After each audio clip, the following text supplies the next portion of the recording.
May മാസം 24-ാം തീയതി പരിശുദ്ധ കത്തോലിക്കാ തിരുസഭ ക്രിസ്ത്യാനികളുടെ സഹായമായ മറിയത്തിൻ്റെ ഓർമ്മദിനം കൊണ്ടാടുന്നു. 1808 നെപ്പോളിയൻ ചക്രവർത്തി 7-ാം പിയൂസ് മാർപ്പാപ്പയെ കാരാഗൃഹത്തിലടച്ചു. ലെയ്പ്സിഗ് യുദ്ധത്തിന് ശേഷം 74-കാരനായ മാർപ്പാപ്പ സ്വതന്ത്രനാക്കപ്പെട്ടു. 1814 വിജയപ്രതാപത്തോടെ മാർപ്പാപ്പ റോമിലേക്ക് മടങ്ങി. 1815 വാട്ടർലൂ യുദ്ധത്തിൽ നെപ്പോളിയൻ തറപറ്റിയെന്ന് കണ്ടപ്പോൾ ക്രിസ്ത്യാനികളുടെ സഹായമായ മറിയത്തിൻ്റെ തിരുനാൾ മാർപ്പാപ്പ സ്ഥാപിച്ചു. പേപ്പൽ സംസ്ഥാനങ്ങളിൽ അത് അന്ന് മുതൽ കൊണ്ടാടി തുടങ്ങി.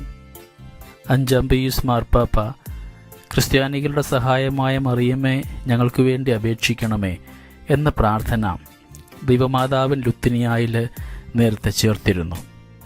1567 ഒക്ടോബർ 17 ലെപ്പാന്തോ ഉൾക്കടലിൽ വെച്ച് പേപ്പൽ സൈന്യം ടർക്കികളെ തോൽപ്പിച്ച് ക്രൈസ്തവ രാജ്യങ്ങളെ സംരക്ഷിച്ചു. ഈ വിവരം അദ്ദേഹം കർദിനാൾ സംഘത്തെ അറിയിച്ചപ്പോൾ ക്രിസ്ത്യാനികളുടെ സഹായമേ ഞങ്ങൾക്ക് വേണ്ടി അപേക്ഷിക്കണമേ എന്ന വാക്യം ദൈവമാതാവിൻ ലുത്തിനിയായിൽ 5-ാം പിയൂസ് മാർപ്പാപ്പ കൂട്ടിച്ചേർത്തു. നമ്മുടെ സഹായമായ പരിശുദ്ധ മറിയത്തിൻ്റെ പ്രത്യേകമായ കൃപ നമുക്ക് യാചിക്കാം.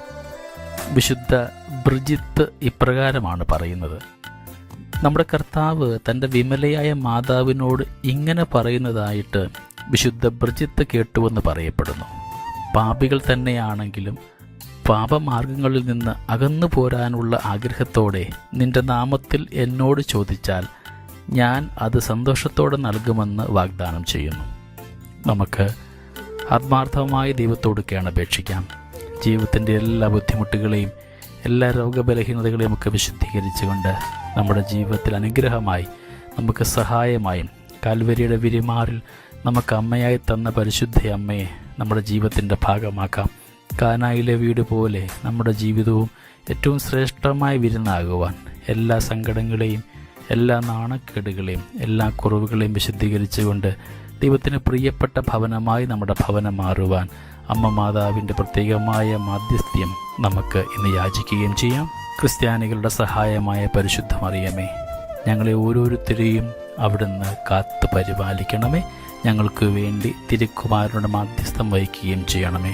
എല്ലാവർക്കും ഈ ദിനത്തിൻ്റെ എല്ലാ സ്നേഹാശംസകളും നേരുന്നു. ദൈവം നമ്മളെല്ലാവരെയും സമൃദ്ധമായി അനുഗ്രഹിക്കും.